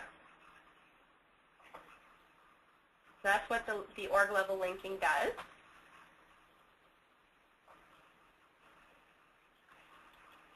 Basic and advanced search allows you to add and remove various items from your search forms. This is very self-explanatory. You either want those search items on your forms or you don't, so you can put them on, take them off. Your quick list setup, you have the ability to change it between a drop-down list and checkboxes. So I'll do main menu here. Here it's our quick list is a drop-down list. I can change that to be a list of checkboxes. By wrapping it at 3, I'm specifying that there will be 3 of them across. And obviously, if I think that that's too big, I can come to my setup and say, I want only 2 across.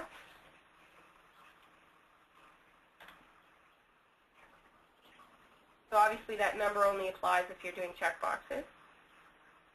Did I set it to? There we go.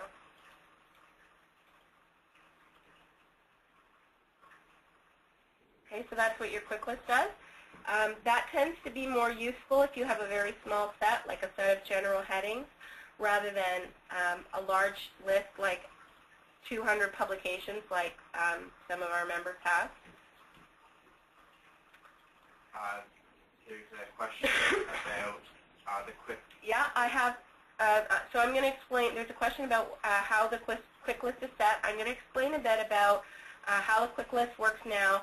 but also give a little bit of notice that there are plans to change how the quick list works, and I'll explain what those changes are likely to be. Hopefully that change is going to happen soon. I know that it's really wanted. So, how are the contents of your quick list determined? That is actually in your publication setup down here. So when I get down there, I'll talk about how the contents of the quick list are determined. Okay. All that the basic search setup does is say how it's displayed. Okay. So this is just what's the name of the list. Is it a checkbox or is it a list of drop-downs? And if it's a checkbox, how is it wrapped? Again, advanced search is really simple. You just check the ones you want, uncheck the ones you don't want. The search communities are right here on your front page, okay? So you're located in and serving in.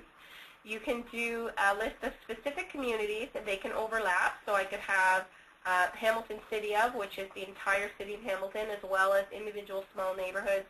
Anything in the communities table you can add to your search. You can specify how many of them across before wrapping. So in this case there's 2, you could have 3. Really depends on the length of your community name.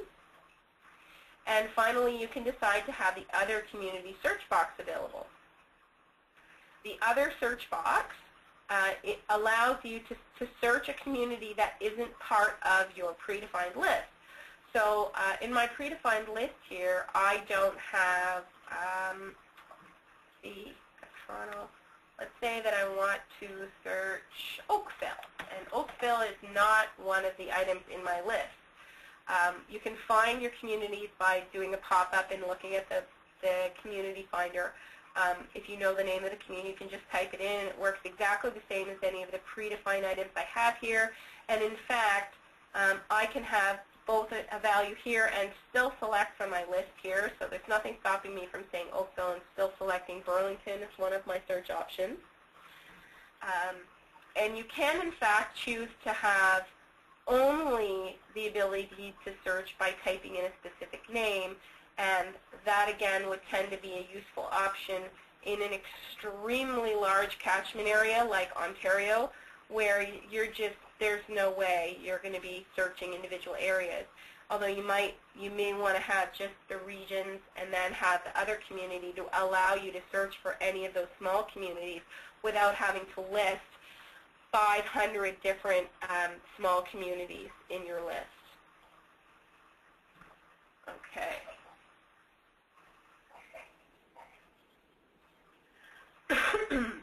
To manage the actual communities that appear on your page, you do have to do a separate form for editing that information. That means that it's important to submit the changes that you have made to your view form before you go to the page to manage search communities. If I make changes to this view form and I click Manage Search Communities, I'm going to lose any of the changes that I've made to this page. The Manage Search Communities page is extremely simple. You just type the name of any community in the communities table and add it. So if I have Oakville here and I want to get rid of it, I can do that as well. The order is done by grouping, meaning it will first sort by whatever the number is you put in the order and then sort in alphabetical order. So if I want to have, and again, as with all of these forms, it's annoying, but you have to change the order one at a time. So I can't do 1, 1, 1. If I hit update, it's only going to update the one that I've updated. It's not going to update the whole list. So you can see that it does it in clustering order. So it's going to first do all the zeros, and then Burlington's going to come next because of it having the 1. Okay, so that's always going to put it to the bottom of my list. Your order can be anywhere between 0 and 255, just like everywhere else in the software that has this kind of an ordering.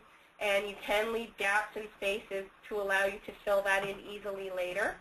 And certainly if you're not doing clustering like this, where you have a bunch of the same number and then sorts them alphabetically, then it's a good idea to leave nice big gaps between your numbers so that you can put new items in later. Okay. Now we'll talk about the specifics of how the quick list works. So by default, your quick list is going to show the entire list of publications in your database. If you specify that non-public publications are visible, that list will include any publication designated as a non-public publication. If I say no, then it's going to exclude any of the publication codes that have been marked as non-public. If this is a publication view, meaning it's only showing records that belong to a specific publication, and I click Limited View, then instead of the full list of publications, what I am going to get is a list of general headings associated with the publication that I have chosen. So see if I just want to find one that I know has some general headings. Probably that one does.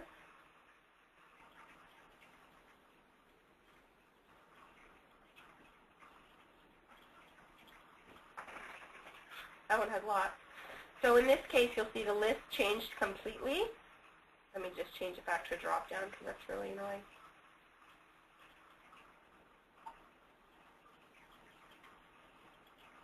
Again, the advantage of checklists is you can pick more than one, as opposed to when you have the drop-down, you can only pick one item from the quick list. So that's the major reason that you would choose checkboxes over a drop-down.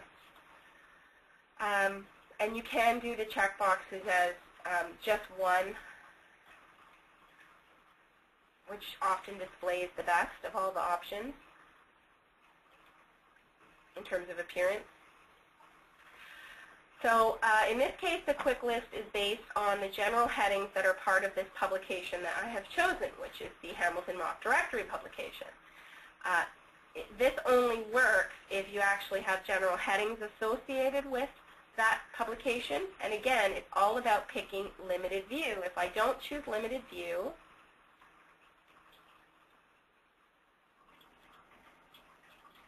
then my quick list goes back to my full list of publications. Okay? So having a limited view, it says right here, it says in the instructions,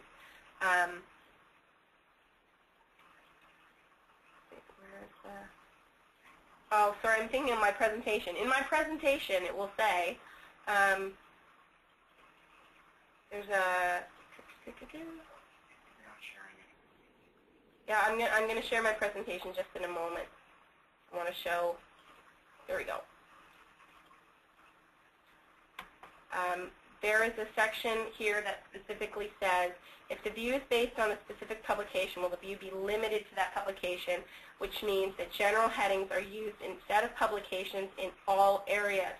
And in all areas does mean all areas. So as soon as I make that a limited view, I haven't just changed the quick list.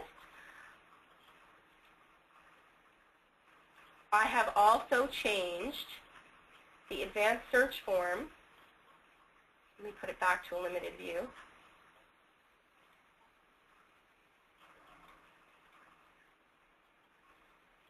I've also changed the advanced search form to have headings instead of publications. And if I go to edit a specific record, when I no longer have an update publications link, I have an update description headings link, and it does not allow me to add and remove publications from this record. It only allows me to modify the publication description for that specific publication, the Ham directory publication, and add and remove headings from that specific publication. Okay, so this is a limited view for a data manager is a no-no. Data managers should not be operating in limited views. It's perfectly acceptable for a data manager to be operating in a publication view, meaning a view that only shows records that are in a specific publication. That's how we create small portals that only contain certain records.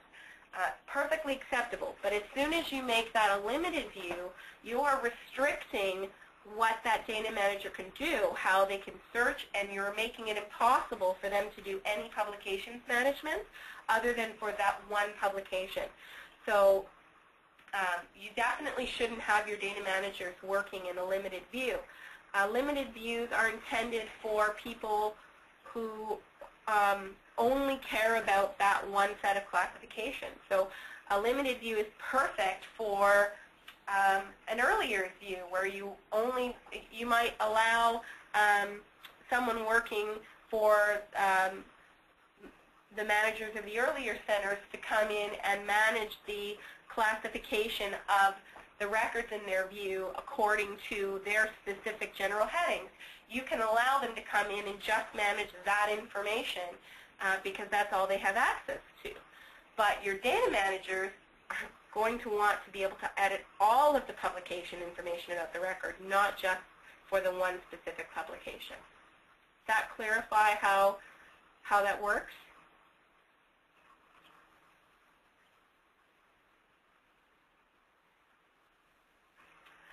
There's a question about how do you manage those general headings.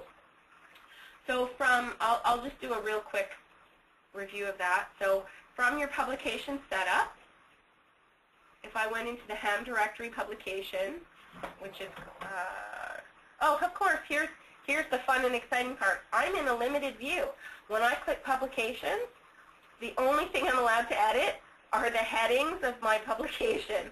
So I first, in order to show you this, I actually have to first go in and make myself not limited so that I can show you the full list of publications.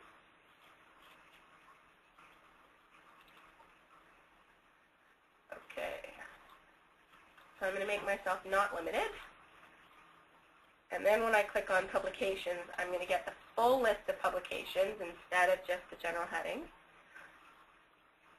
If I go to the Hamilton Mock Directory publication, at the bottom you'll see the area to manage general headings. I can pick the specific general heading or create a new one. And if I pick a specific one, it'll bring me to the form to edit that general heading. And that I did cover publications management in one of the previous sessions, so I'll look up which one it is and let you know on the board. I'm going to jump really quickly back to views so I can finish this up. The next sections are all about which search or which classification systems are available. So you can specify whether you use NAICS, taxonomy, and the thesaurus, and whether those search items are available. I covered the specific taxonomy settings in the taxonomy one. The CCAC meta tags you'll never use. Ignore it. I discussed in the Upgrade teleconference about feedback notifications, so if you missed that, you can go back to the recording and take a look at that. We do have the ability to have a feedback message which is printed on the screen after someone submits feedback. You can provide a link to a terms of use policy that is, if you provide this link, then it will be printed on all of your suggest and update forms where you can tell people how you use their information. So it's a privacy policy and so on. And you can choose whether or not to show the data use authorization checklist at the bottom of the feedback form. Go here.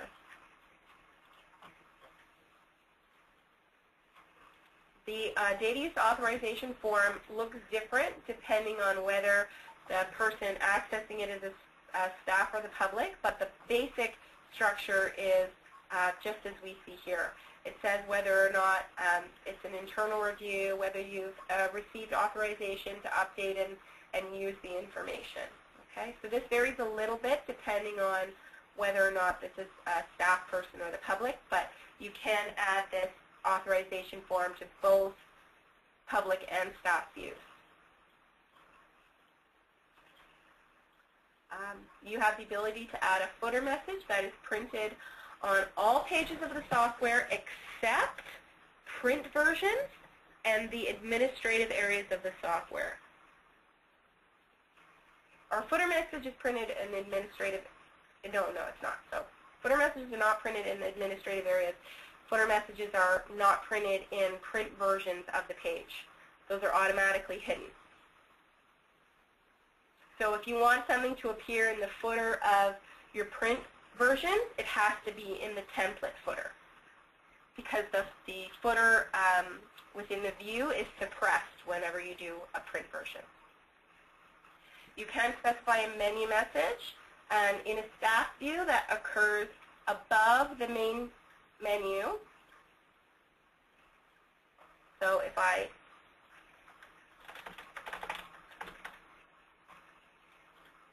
in a staff menu, it's going to occur above the main menu.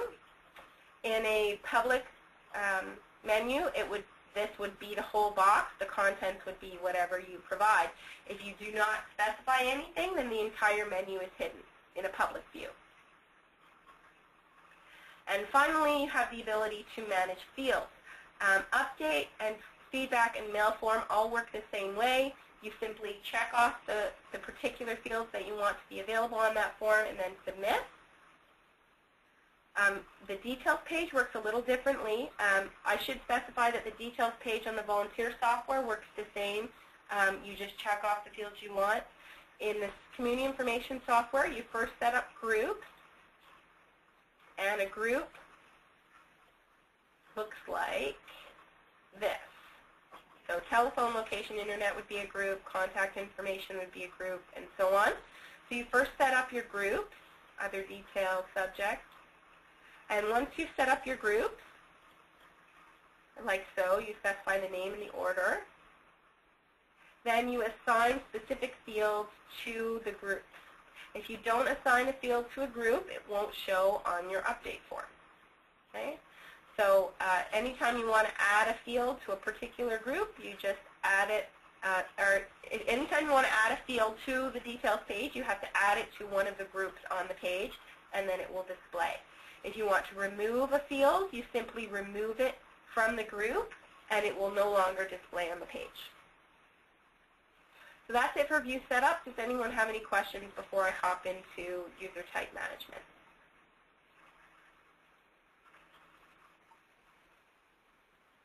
Okay.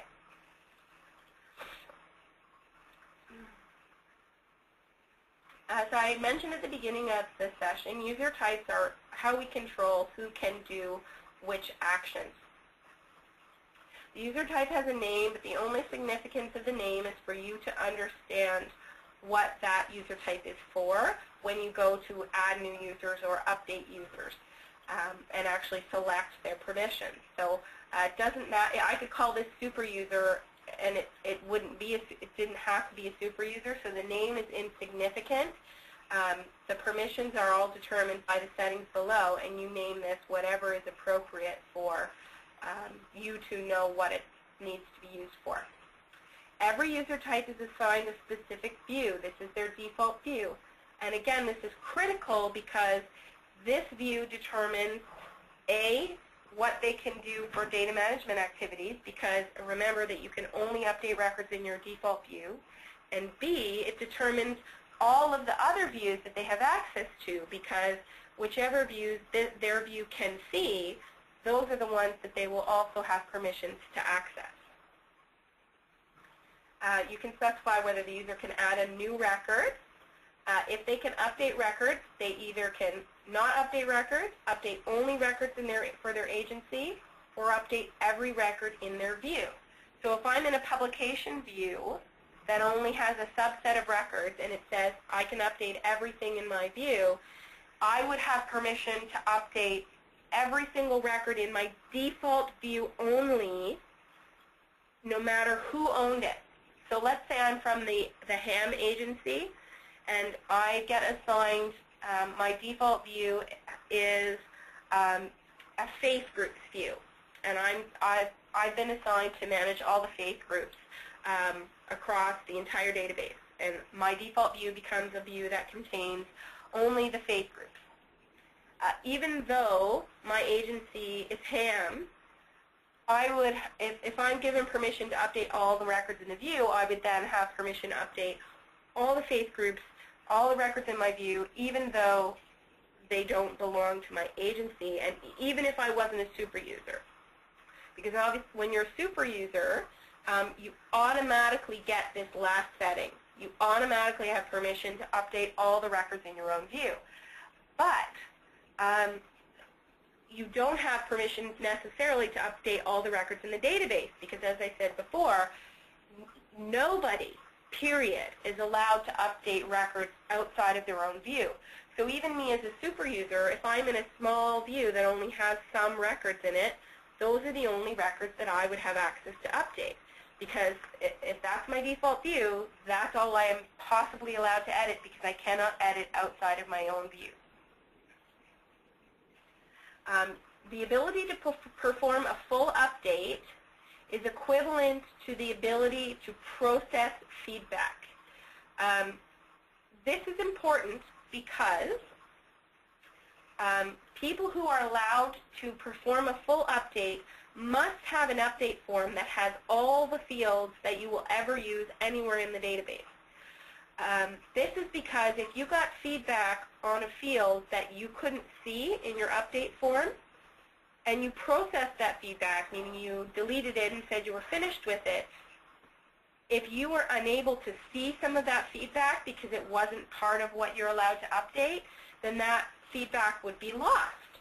So it's critical that you only give full update permissions to people who have access to all of the fields that could possibly be used in your database. Otherwise, it is feasible that they could end up deleting feedback on fields that they don't have access to. So it's really, I should clarify that it's critical that they have access to all the fields that anyone could be giving feedback on. So it's not about all the fields that are used by staff necessarily, although staff can give feedback as well. But it's about if you have it on a feedback form somewhere in your database that someone could be submitting feedback on it, then the person who can do a full update of the record, meaning I can change the update date of the record, I can process feedback, then they need to have the ability to update all of the key fields in that record. Does anyone have any questions about that? Okay. The ability to suppress email means if someone has submitted feedback, you get this option when you do, or when you are suggesting an update, you get an option at the bottom of the form. And I'm not logged in here. That doesn't help me. There we go. When you are suggesting an update and you are a staff member, at the bottom of the form, you may be given the option to notify or not notify both the agency whose record you are updating. So in this case, that would be the Hamilton Public Works Department, as well as the person or email designated as the contact for the record owner of this record. If you give them the ability to suppress the notifications, then it will default to not notifying anyone when a staff member who is logged in is submitting feedback on a record. And they can choose, if they want to allow the emails to go through, they can choose to have the email send, but by default, the emails will not send out. So if your staff are doing internal updates, they'll have the ability then to make the choice about whether they want to have the organization receive an email notifying them of changes or suggested changes to their record. That can sometimes be helpful if you are on the phone with someone and you want to just send a confirmation to them confirming that the changes that you have made are the correct changes, then that can be useful. But obviously the ability to not have it send out notices when staff are tweaking a record or suggesting changes to a record is very helpful as well. Okay. Next. Can request an update. So this has the ability to specify whether or not people see the email update request. Right? This record doesn't have it. See if we've got one. Well, these records don't have it. So basically the link to request an update of the record by email. Certain kinds of users, like agency admins and super users, always have that capability. and only agency administrators and super users can do bulk email update requests, meaning for a large number of records at once as opposed to one record at a time. If you're not an agency administrator or super user, you are only allowed to send the update request out for your own agency. So a record owned by your agency only. Export permissions, straightforward. You can specify, can they export only from their own agency, only their own view, or all records. Please keep in mind that if you give people export permissions, it's all of the fields in the export. You can't control it on a field-by-field basis the way that you can with the record details page. So you're generally only giving this kind of export permission to people who have already got full access to the records.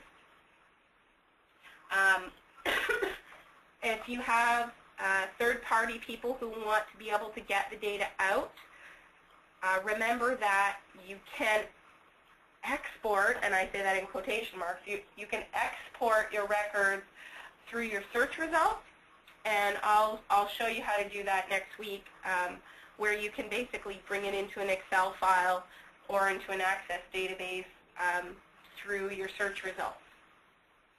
So it's not like other people can't get the data out if they have a login and get it out into another system, but if you give them this kind of permission, you're giving them access to the whole record, so be cautious. Can they update publications? Pretty straightforward. If you're in a limited view, this permission applies to the specific publication, meaning you would only be able to modify the general headings of the record, not all publications. If you're not in a limited view, then this permission applies to all records and all publications. Publication edit permission is not managed on a agency-by-agency basis, meaning every person in the database who has permission to update publications can add and remove those publications from all the records, at least all the records in their view. So if they can't add and remove publications from records not in their view, because obviously that would give them the ability to add extra records to their view.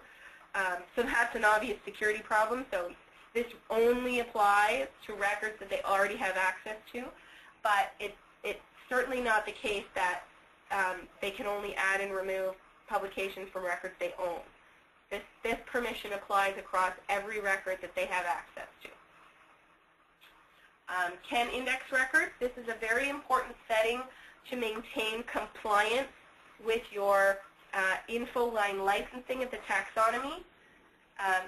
Giving a user the ability to index records with the taxonomy should only be done if they work for an agency that is officially licensed to do this work. You are responsible for policing this within your database, and you are responsible for ensuring compliance with your agreement with InfoLine in order to use the taxonomy. If you have agencies in your database who are not part of the license to use the taxonomy, they may not have permission to do this indexing.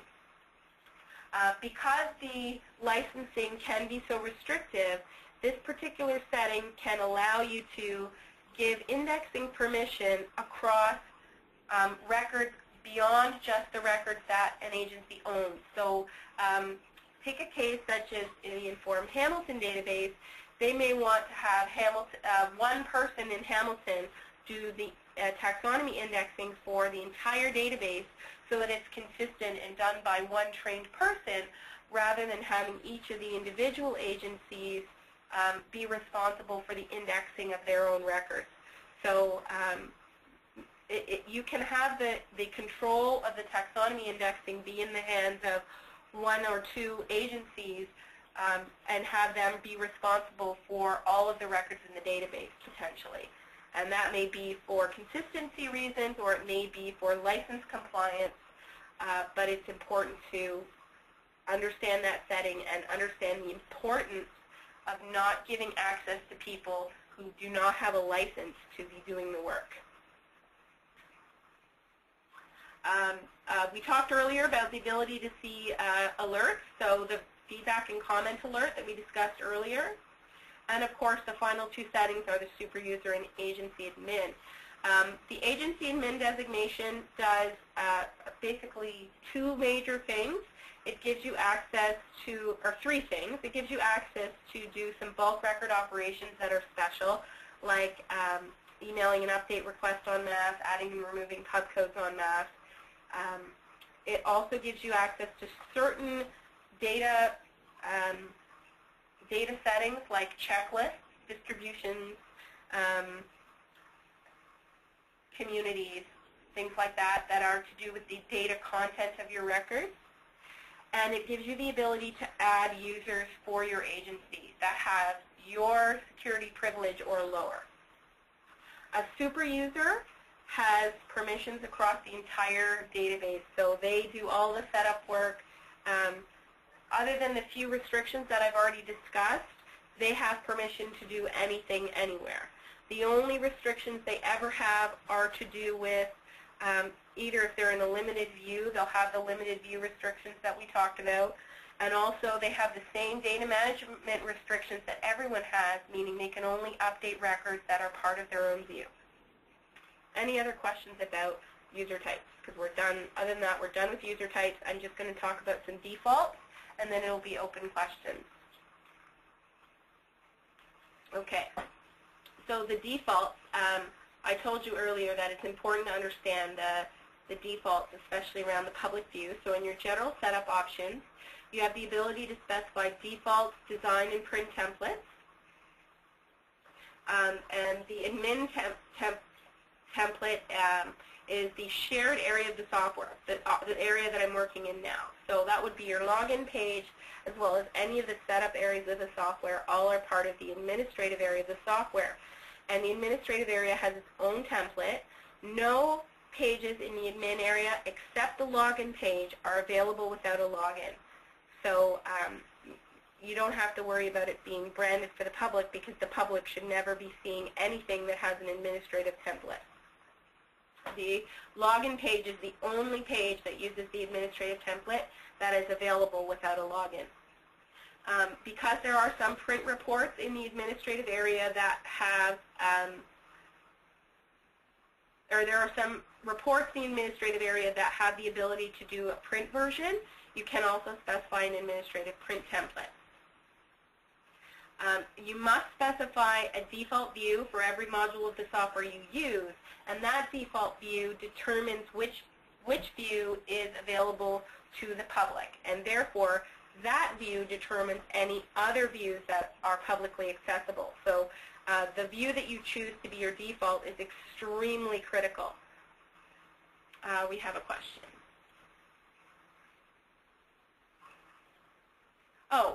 So in the user type, the question is, can someone be neither a super user or an agency admin? Yes, if you don't have super user privilege or agency administrator privilege, you are a regular user, and that's what 95% of users are going to be. Both agency admin and super user, those are additional privileges that you apply to a user type. And you can't be both an agency administrator or a super user. It's one or the other. Because a super user can do everything an agency administrator can do. So if you're a super user, you automatically have all the privileges of an agency administrator.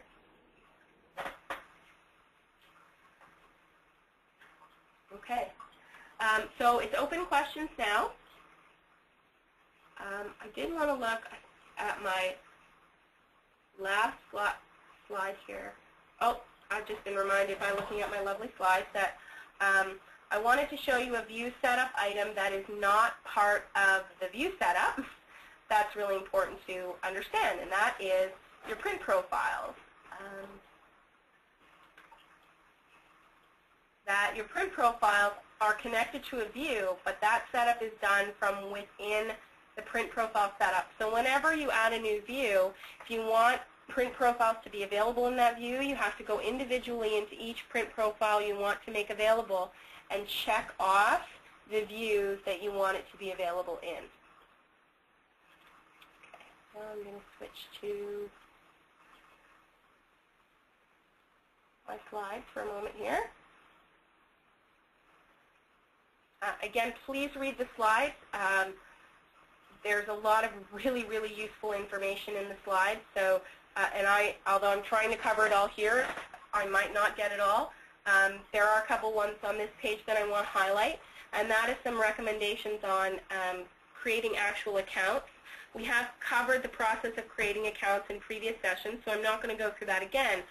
But when you are setting up a user type, that user type can apply across many different accounts.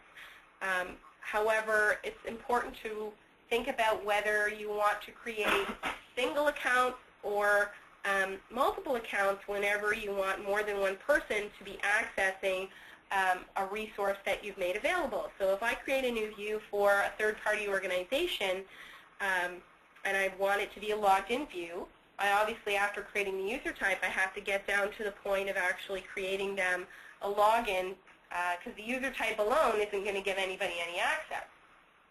So when you create your actual login, you would select the user type that you want that login to use. But if this login is intended for an entire organization, are you creating a login for every single member of that organization? That depends on whether or not that user is allowed to do any kind of data management activity, because it's quite important if you have people who are allowed to do data management activities that they each have their own account. Otherwise, there's no traceability and you don't have good data management practices if you have no ability to determine who changes the information and when they make those changes.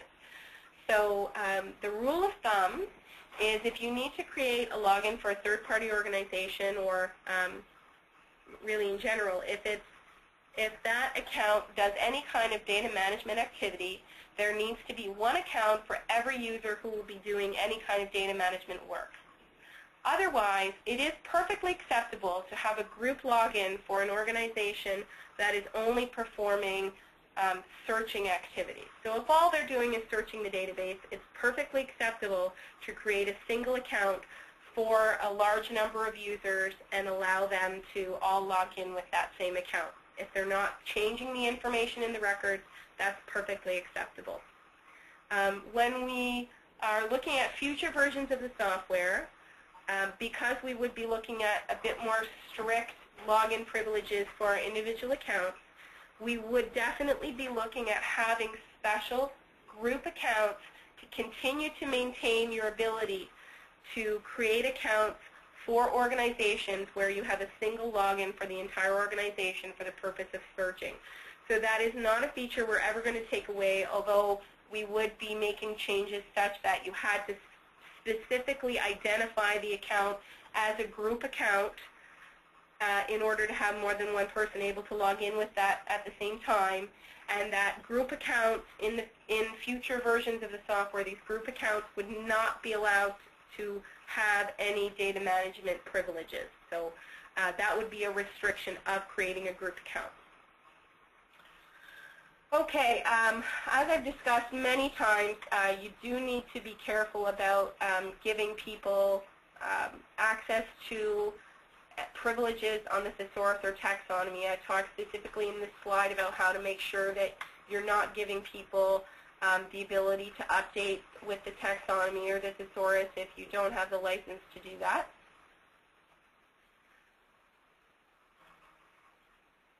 I have a slide here that talks about what you can't customize on a view-by-view basis. You can't customize the overall order of the fields. That is done over the entire database, so the order of fields on your update forms, your feedback forms, and so on. There is one order, and that order applies across the entire database. You can't customize that on a view-by-view basis. You also can't customize the names of the fields on a view-by-view basis. There has to be one name for the field for the entire database. You cannot customize page help, field help, or SQL help. All the help files are across the whole database.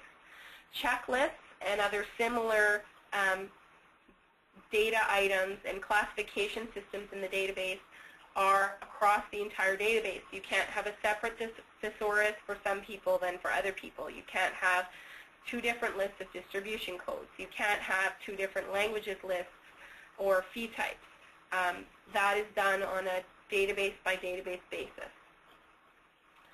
Your standard email update request text is per database.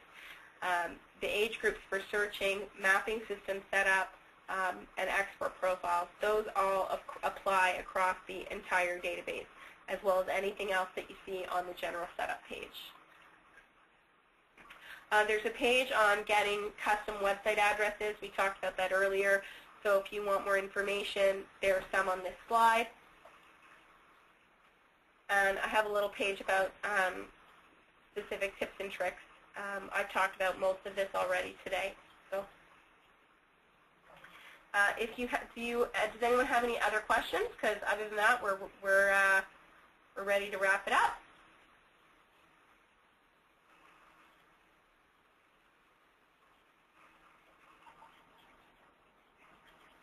Nope. Okay, if you have any follow-on questions after this session, please feel free to post your questions on the bulletin board.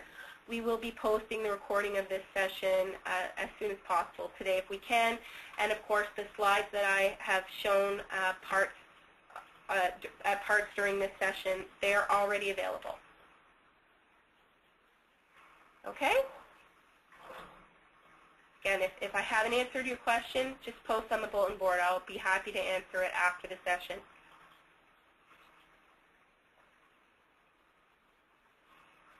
And we'll see you hopefully next week for the print profiles and printing. If you're not able to attend that session, we will be doing our best attempt to record that session, although as always I do encourage you to attend in person, because we certainly have had it happen that recordings have failed. So don't count 100% on a recording. If you're able to attend in person, that is the best way to do it. And that will be the end of our training sessions until the new year.